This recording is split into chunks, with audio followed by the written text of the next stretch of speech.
Hello everyone, ఈరోజు కుండలో chicken curry ఎలా చేయాలో చూసేద్దామా. ముందుగా స్టవ్ ఆన్ చేసి పాట్ పెట్టుకుని అందులో ఒక 4 స్పూన్స్ ఆయిల్ హీట్ చేసుకోండి. తర్వాత అందులోనే కొద్దిగా కరివేపాకు వేసుకుని ఫ్రై చేసుకోండి. నెక్స్ట్ ఆనియన్స్ని ఇలా పొడుగ్గా సన్నగా కట్ చేసుకుని వేసుకోండి.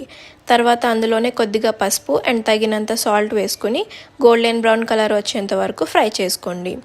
తర్వాత అందులోనే ఒక 3 స్మాల్ సైజ్ టొమాటోస్ని చిన్న చిన్న పీసెస్గా కట్ చేసుకుని వేసుకోండి. తర్వాత ఒక 5 మినిట్స్ కలిపి మూత పెట్టి దాని మీద బాగా మగ్గనివ్వండి.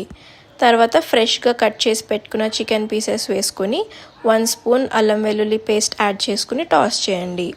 తర్వాత ఒక 5 మినిట్స్ తర్వాత గరం మసాలా ఇంకా కారం వేసి ఫ్రై చేసుకోండి. తర్వాత అందులోనే 1 కప్ వాటర్ వేసుకుని మీడియం ఫ్లేమ్లో పెట్టి ఆయిల్ పైకి తేలేంత వరకు కుక్ చేసుకోండి. తర్వాత కొత్తిమీరతో గార్నిష్ చేసుకుని స్టవ్ ఆఫ్ చేసేయండి. అంతే, కుండలో చికెన్ కర్రీ రెడీ. మనం ఎప్పుడు రెగ్యులర్గా చేసుకునే చికెన్ కర్రీ కన్నా ఇది చాలా టేస్టీగా ఉంటుంది. ఒక్కసారి ట్రై చేసి చూడండి. అండ్ కుండలో చేసిన చికెన్ కర్రీ అయితే హెల్త్కి కూడా చాలా మంచిది. తప్పకుండా ట్రై చేయండి. దీన్ని కానీ వేడి వేడి రైస్లో మీరు కలిపి తింటే ఎవరైనా సరే ఇప్పుడు